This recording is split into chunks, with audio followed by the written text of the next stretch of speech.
الحمد لله وأزكى الصلاة والسلام على رسول الله وعلى آله وصحابته ومن والاه.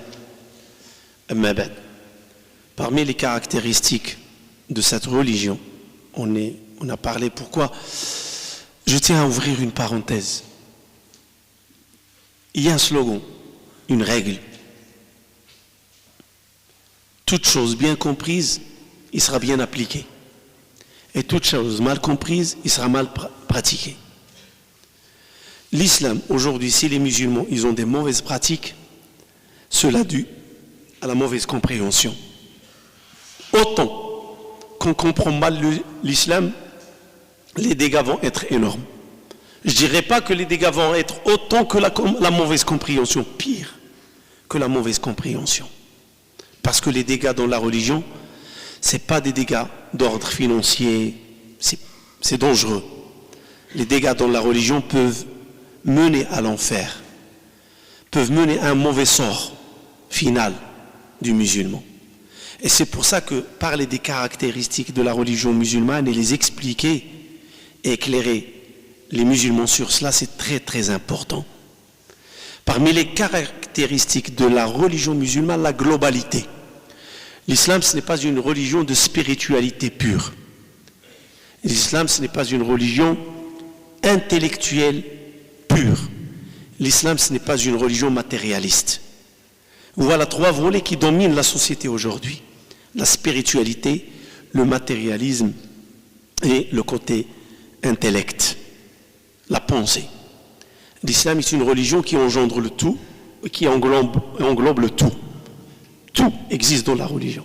Vous savez, de temps en temps, on entend dans les médias des scandales concernant l'Église. Cela dû, c'est que l'Église, elle a adopté une voie qui va à l'encontre de la nature humaine. Cette voie, c'est la chasteté. Cette voie, c'est le monochisme. On ne se marie pas, rahbaniya. Se retirer pour Dieu, que ce soit homme ou femme. Et cela donne une matière de réflexion et une matière de production de cinéma à beaucoup de cinéastes. Beaucoup de films se sont déroulés sur l'Église et les dégâts de l'Église et ce qui se passe dans l'Église. Pourquoi? Parce que c'est normal. Quand on va à l'encontre de la nature humaine, on s'attend à des dégâts. Le monochisme, ce n'est pas une nature humaine pour 100%. Allah subhanahu wa ta'ala, il nous le dit explicitement dans le Coran. Il nous a créé de mâles et de femelles, des deux sexes, afin qu'il y ait un échange, afin qu'on arrive à fonder une société, une civilisation. Si ce n'est pas cette relation entre l'homme et la femme, il n'y aurait pas une population de 7 milliards. Et ceux qui ont voulu aller à l'encontre de cela, ils ont tombé dans le piège de faire les choses par cachette, par trahison. Ils ont trahi les principes de la religion chrétienne sur lesquels eux-mêmes les gens choisissent. Allah ne leur a pas imposé. C'est l'être humain qui a dit, voilà la voie du christianisme, on va suivre Jésus dans sa voie. Jésus ne s'est pas marié, on ne va pas se marier. Aussi, le côté matérialiste, quand on parle du capitalisme, le capitalisme, croyez-moi, c'est une religion. Ne croyez pas un capitaliste qui vous dit je suis de confession chrétienne, il ment. Ou je suis de confession juive, il ment. Ou un capitaliste qui dit je suis de confession musulmane, il ment.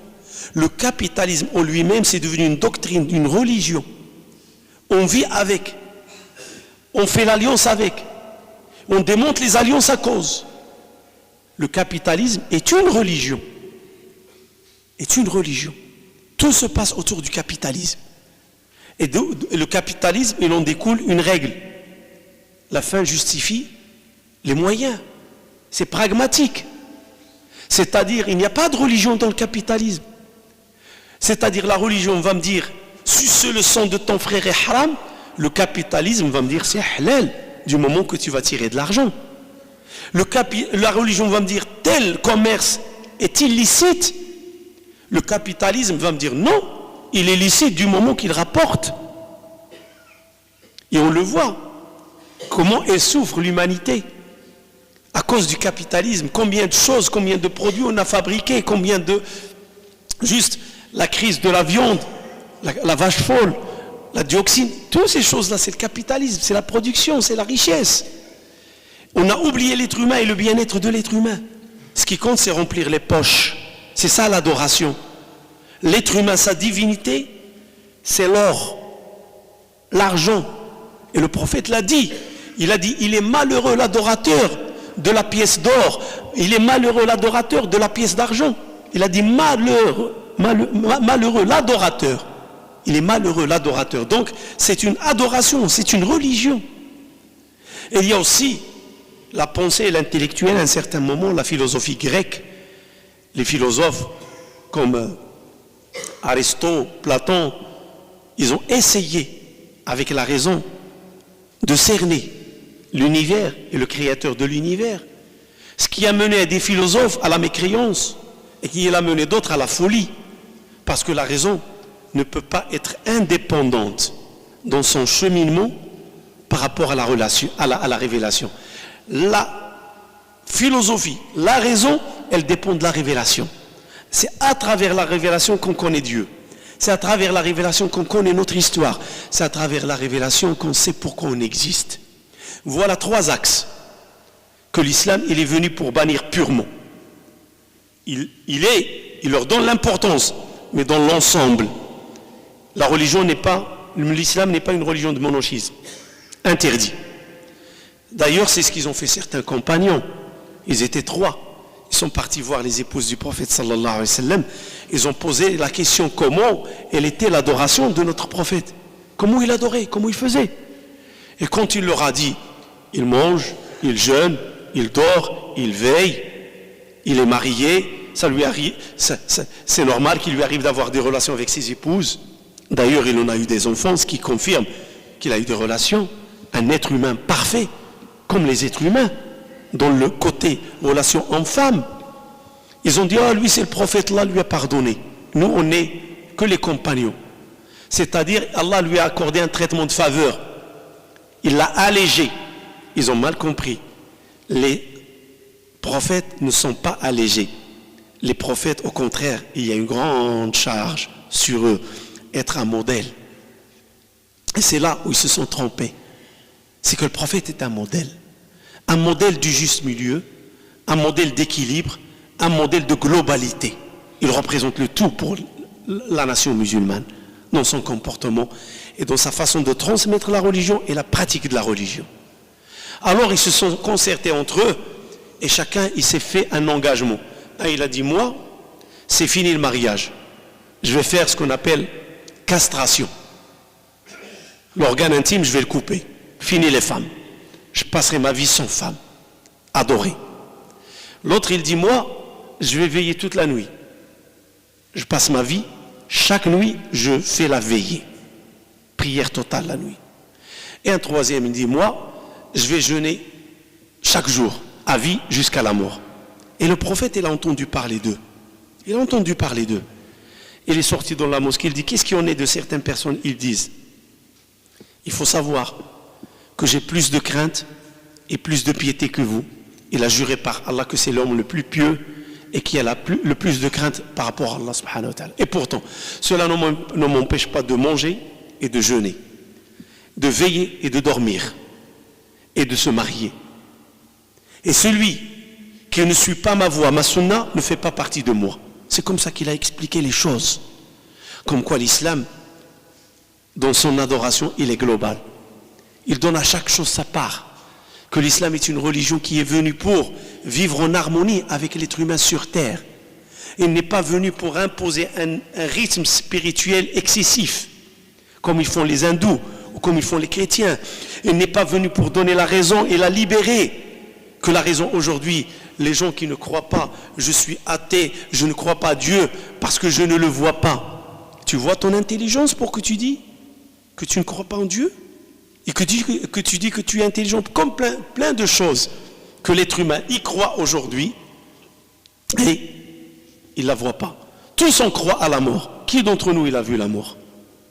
Oublions le paradis. Ça c'est une question de foi. Mais est-ce qu'il y a un être humain qui peut nier l'existence de la mort? Et pourtant, on y croit. Et pourtant, on ne la voit pas. Donc l'islam est une religion équilibrée. Équilibrée dans tout. Il ne néglige rien du tout. Le prophète sallallahu alayhi wa sallam, quand il a dévoilé les branches de la foi, il a dit, la foi est 70 branches, composée de 70 branches. La plus grande branche, c'est la ilaha illallah. La plus basse branche, éliminer le mal des chemins des gens. Et il a dit, la pudeur est une branche de la foi. La pudeur. Il a voulu dire que l'islam est diversifié. Il y a une diversité dans notre religion à vouloir faire le bien. Allah subhanahu wa ta'ala, il a fait de cette religion une religion qui répond à la composante humaine. Si parmi les humains, il y en a que faire la veillée, c'est beaucoup pour lui, c'est lourd, il y en a que peut-être, il n'est pas capable de faire la veillée, mais il est capable d'être généreux. D'autres, ils n'ont pas de quoi donner pour être généreux, mais ils ont la capacité de faire la veillée. C'est ça la religion, elle répond à toutes les composantes de la société. La société n'est pas homogène dans ses composantes. Au niveau psychologique, il y a les riches, il y a les pauvres, il y a les faibles, il y a les forts, il y a la femme, il y a l'homme, il y a le petit, il y a le grand, il y a le vieux, il y a le jeune.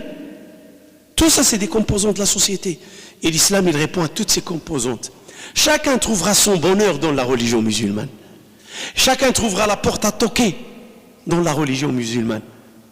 N'ont-ils pas venu les pauvres se plaindre auprès du prophète sallallahu alayhi wa sallam, lui dire, les riches, ils ont tout pris, ils jeûnent comme nous, ils veillent comme nous, et ils donnent de plus parce qu'ils ont l'argent. Et à la fin même, le prophète, il a dit, inna fi bid'i ahadikum sadaqa, dans l'organe intime d'un d'entre vous, c'est une aumône, c'est-à-dire même quand tu as une relation avec ton épouse, cette relation, tu es récompensé auprès d'Allah. Sahaba, ils étaient étonnés, ces pauvres. Ah oui? Oui. Imaginez que vous le faites dans le haram, la fornication, l'adultère. Est-ce que c'est un péché? Ils ont dit certes. Il a dit de même. Quand vous faites l'acte dans la légitimité, vous êtes récompensé. Voilà, c'est ça la religion musulmane, dans tout. Même il a dit sallallahu alayhi wa sallam, tu prends une bouchée et tu la donnes à ton épouse, tu la lui mets dans sa bouche et tu l'aumônes. N'a-t-il pas dit sallallahu alayhi wa sallam, le sourire envers son frère musulman est une aumône? N'a-t-il pas dit sallallahu alayhi wa sallam, assalamu alaykum wa rahmatullah, c'est une 30 hasana? L'islam, une diversité dans les actions. Personne n'est privé dans la religion musulmane. Et d'ailleurs, le prophète l'a bien souligné, alayhi salatu wassalam. Ne négligez ou ne sous-estimez en rien un effort pour éviter l'enfer. Un effort pour faire le bien. Éviter l'enfer même avec la moitié d'une date. C'est-à-dire du moment que tu peux mener une action à la hauteur de ton potentiel et de tes capacités, fais-la. Fais-la. Ne dis pas, ah, je suis pauvre, ils vont rigoler de moi. Non, c'est ce que tu possèdes. Je n'ai pas d'argent, je n'ai pas les moyens, mais j'ai la capacité de laisser mes empreintes dans une tâche, fi sabilillah. J'ai la capacité. Parce que physiquement, je peux soulever un frigo. Physiquement, je peux aider à déplacer quelque chose. Je n'ai pas la capacité physique, mais tu n'as pas de lèvres pour sourire. Fais un sourire. C'est une aumône. Et voilà. Et le prophète à la fin, il a conclu tout dans un hadith, 2 rak'at, 2 unités. Tu n'es pas capable d'aider. Tu n'es pas capable de faire un sourire. Il y en a des personnes qui ne savent pas sourire. Ils ne savent pas. Ils ne sont pas sociables. Le prophète leur dit, mais vous n'êtes pas capable de faire 2 rak'at en guise de reconnaissance envers Allah subhanahu wa ta'ala? C'est une aumône. Ça, c'est l'islam. Rien n'est négligé, rien n'est sous-estimé, et rien, il ne faut d'évaluer. Chaque chose, il a sa valeur. Il n'a-t-il pas dit, sallallahu alayhi wa sallam, qu'une femme, elle est rentrée à l'enfer à cause d'un chat? Qu'est-ce qu'elle a fait, cette femme-là? Il a emprisonné un chat. Il ne lui a donné ni à boire, ni à manger. Et à son retour, il a trouvé que le chat, elle est mort. Le prophète, il a dit, l'enfer. À cause d'un chat. Eh oui. On dit cela parce que beaucoup de musulmans ils croient que l'islam, que la pratique religieuse, c'est suffisant. Non. La globalité, comprendre l'islam dans sa globalité, c'est dinun wa dunya, amalun wa ibada, ce bas monde et l'autre monde, œuvrer et adorer. C'est ça la religion musulmane. Elle se complète. Allah subhanahu wa ta'ala n'a-t-il pas dit, quand la prière est faite, intashiru fil ard, précipitez-vous, dispersez-vous? Dispersez où? Travaillez. L'islam, ce n'est pas comme le christianisme, le dimanche, congé, ou le judaïsme, samedi, congé. Non. L'islam, il te dit, vas-y, travaille. C'est toi qui décides les choses. C'est pas qu'il te prive de congé, mais tant que tu as besoin de travailler, travaille. Car Dieu t'a créé pour bosser, pour travailler, pour adorer. Il a dit, quand la prière elle est faite, reprends tes tâches de vie. L'équilibre. Et regardez les autres religions, samedi, dimanche, 2 jours de congé. Si quelqu'un veut juger avec la raison et logique un peu, il dit, bah tiens, eux ils donnent plus d'importance à Dieu le dimanche, plus d'importance à Dieu le samedi. C'est faux. C'est comme la fête des papas et des mamans.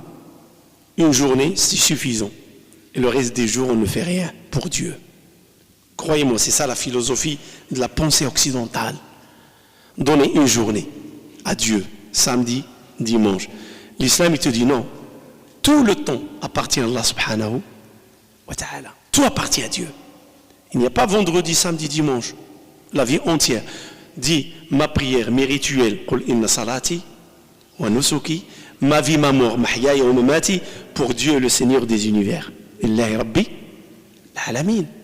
Ça, c'est notre religion musulmane. Aucun détachement de la réalité. Ta prière doit t'inciter à faire le bien. Ton pèlerinage doit t'inciter à faire le bien. Et d'ailleurs, dans ce modèle, je crois que le hadith appartient à Aïcha radiyallahu ta'ala anha. Ils ont cité une femme adoratrice. Elle fait l'aumône. Masha'Allah. Mais Aïcha, il a ajouté le terme sauf. Sauf, exception. Elle fait du mal à son voisinage. Il fait du mal à son voisinage, à ses voisins. Le prophète a répondu fermement, la khayra fiha, aucun bien en elle, aucun bien. Il a juré, il a jugé ses adorations, ses pratiques spirituelles par rapport à son comportement social. Aucun bien en elle. Une femme est rentrée au paradis, à l'enfer à cause d'un chat, comme il y a le hadith, au paradis à cause d'un chat et d'un chien. Et là, il dit aucun bien en elle. Aucun. Pourquoi? Parce que le rôle de la spiritualité, le rôle des adorations, c'est rentrer en harmonie avec la société. Il n'est pas digne d'un musulman. Dans sa pratique, on dit tel, mashallah, jeûner lundi, jeudi. 13, 14, 15, le jour d'Arafat, toujours les jeûnes surrogatoires, il les fait. Et l'on a 7 pèlerinages, 8 pèlerinages, toujours à la mosquée. Et continue, décris-moi, vas-y, qu'est-ce qu'il a? Ah, l'exception arrive. C'est vrai, au niveau d'adoration, masha'Allah, mais quand on arrive au niveau pratique sociale, le relationnel avec l'autre, la note est 0. Et c'est quoi ça? Comment on va dire de celui-là? C'est qu'on n'a pas compris. C'est quoi notre religion musulmane? C'est quoi le principe de l'islam?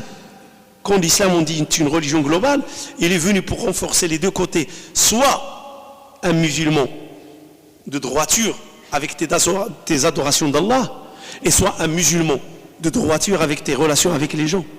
Soit un musulman qui veille la nuit, et soit un musulman qui travaille, qui bosse la journée et qui est honnête. Il ne triche pas avec les gens. Parce qu'on a besoin des deux.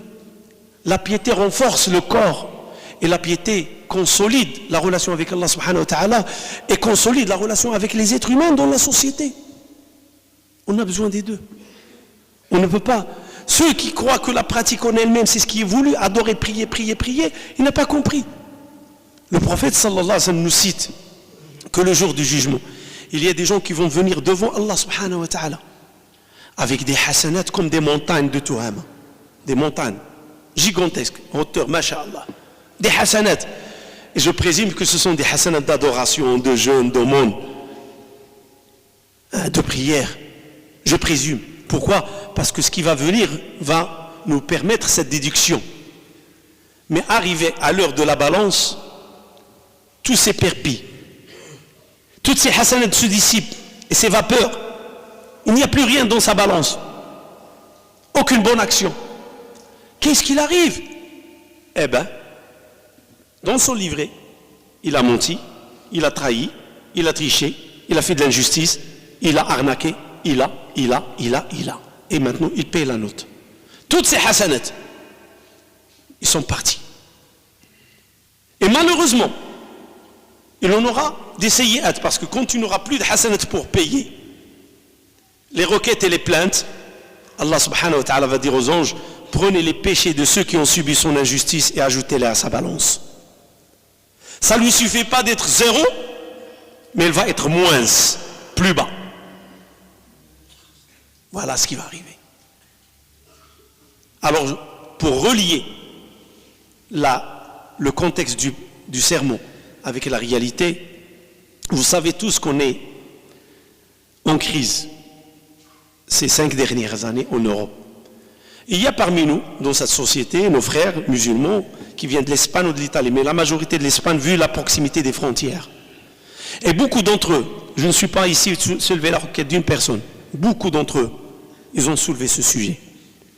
Et malheureusement, c'est dans la mosquée, ou dans les mosquées, qu'ils ont fait des connaissances de certains musulmans, artisans, qui les ont interpellés à bricoler chez eux, ou à travailler avec eux dans des entreprises, avec la promesse de les payer. Une fois qu'il a fini le travail, la personne, soit qu'il a disparu, ça c'est ceux qui ont de la pudeur, ils ont disparu. Hishma. Ou soit que la personne le menace. Il dit, écoute, t'es content, t'es pas content, un coup de téléphone, tu te trouves fil bled. Je t'envoie, je t'expédie. C'est-à-dire la sueur, le travail, ne pas tenir sa promesse. Et le musulman doit tenir sa promesse. Et il doit s'en acquitter. Quand tu promets quelqu'un 5 euros, tu lui donnes 5 euros. Tu lui dis 100 euros, tu lui donnes 100 euros. Du moment que tu es satisfait des conditions qui sont acquittées. C'est ça la religion musulmane. Je ne dirais pas, ça ne sert à rien de prier, de jeûner, non. Ça c'est entre vous et Dieu. Non, ce n'est pas mon rôle. Mais je dis plutôt, préserve, mon frère, ma soeur, ta prière, ton jeûne. Si tu ne veux pas être comme ceux qui vont venir le jour du jugement, ils vont dire, qu'est-ce qu'il a se livrer? Tout est noté, petit ou grand. Et Allah subhanahu wa ta'ala n'est pas un injuste. Allah n'est pas injuste. Chacun n'aura que ce qu'il va mériter. C'est ça la réalité. On a la foi, on comprend c'est quoi l'islam, mais quand il arrive le terrain, la pratique, on est loin d'être à la hauteur de cette religion. Parce qu'on a mal compris. Parce qu'on a compris parce que j'ai profité de mon frère ou de ma soeur, et que je vais faire une umrah, ou je vais rentrer à la mosquée, je vais faire 2 rak'at, ou que je vais écouter le sermon de vendredi, et je vais dire, ah, pardonne-moi, et Allah va me pardonner. Détrompez-vous. Allah nous pardonne ce qui est entre nous et lui. Mais concernant la sueur des gens, et l'arnaque des gens, et l'injustice envers les gens, le paiement se fera devant Allah, subhanahu wa ta'ala. C'est ça la justice. Autrement, on va attribuer à Allah subhanahu wa ta'ala d'être injuste. Allah adl. Allah adl. Celui qui croit ainsi, qu'il arnaque, il fait l'injustice et il ne paye pas, et il va prier 2 rak'at et Allah va lui pardonner, donc Allah est injuste. Il te voit faire le mal, il te voit arnaquer les gens, il te voit voler les gens, leur mentir, les trahir, tricher, il va te pardonner. Il est beau l'islam. Vous m'excusez. Est-ce que c'est ça la religion musulmane? Non. Peu importe. Je le dis, je le répète. L'apparence que la personne va donner. Ce qui me fait mal le plus, c'est quand des frères se plaignent et disent Wallah, si tu vois sa barbe, tu vas jurer. Je dis ça, c'est un filet de pêche, c'est pas une barbe. Ouais. C'est un filet de pêche, ça. Ça fait rire, mais c'est la réalité. Quand on dit, ah, si tu vois le frère, comment il m'a arnaqué, ben je dis avec sa barbe, il t'a mis dans le filet. Il t'a ficelé. Astaghfirullah al-Azim. Et ben voilà où ça arrive les choses. Pourquoi? Parce que cette globalité de la religion musulmane, que l'islam est une religion équilibrée. Dunya et din. On ne l'a pas compris. On a tout mélangé. Inna Allah wa malaikatahu yusalluna 'alan nabi ya ayyuhalladhina amanu sallu 'alayhi wa sallimu taslima. Allahumma salli 'ala sayyidina Muhammad wa 'ala ali sayyidina Muhammad kama sallaita 'ala sayyidina Ibrahim wa 'ala ali sayyidina Ibrahim wa barik 'ala sayyidina Muhammad wa 'ala ali sayyidina Muhammad kama barakta 'ala sayyidina Ibrahim wa 'ala ali sayyidina Ibrahim fil 'alamin innaka Hamidun Majid. اللهم اجعل جمعنا هذا جمعا مرحوما واجعل تفرقنا من بعد سالم من الشر معصوما ولا تدع بيننا ولا منا شقيا ولا محروما. اللهم اغفر لنا فيه ذنوبنا وكفر عنا سيئاتنا واقض حوائجنا واستر عيوبنا ويمن كتابنا ويسر امورنا وان توفيتنا ربنا توفنا مسلمين. اللهم آت نفوسنا تقواها وزكها انت خير من زكاها انت وليها ومولاها. اللهم اقسم لنا من خشيتك ما تحول به بيننا وبين معاصيك ومن طاعتك ما تبلغنا به جنتك ومن اليقين ما تهون به علينا مصائب الدنيا. اللهم امتعنا بأسماعنا وأبصارنا وقوتنا ما أحييتنا واجعله الوارث منا واجعل ثأرنا على من ظلمنا وانصرنا على من عادانا ولا تجعل مصيبتنا في ديننا ولا تجعل الدنيا أكبر همنا ولا مبلغ علمنا ولا إلى النار مصيرنا. اللهم انصر الإسلام والمسلمين وأذل الشرك والمشركين واعلي بفضلك راية الحق والدين وانصر عبادك المجاهدين في كل مكان يا أرحم الراحمين يا رب العالمين. اللهم هيئ لهذه الأمة أمر رشد يعز فيه أهل طاعتك ويذل فيه أهل معصيتك. اللهم يا ناصر انصر من نصر دينك. اللهم يا ناصر انصر من نصر دينك. اللهم يا ناصر انصر من نصر دينك. اللهم إنا نسألك لهذه الأمة العزة والرفعة. اللهم إنا نسألك فهما في ديننا وثباتا على العمل وسدادا في الأقوال وحسنا وزينة في الأخلاق. اللهم زين أخلاقنا بالحلم ونور عقولنا بالعلم. اللهم زين أخلاقنا بالحلم ونور عقولنا بالعلم. اللهم يا الله يا نور السماوات والأرض نور كل جزء من أجسامنا بنورك. اللهم نورنا داخليا وخارجيا باطنا وظاهرا. اللهم إنا نسألك نورا في كلامنا ونسألك نورا في خطواتنا ونسألك نورا في صمتنا ونسألك نورا في حركتنا ونسألك نورا في دعائنا ونسألك نورا في سعينا ونسألك نورا في كل شيء. اللهم يا الله يا نور كلنا نورا في كل شيء. اللهم كلنا نورا في كل شيء.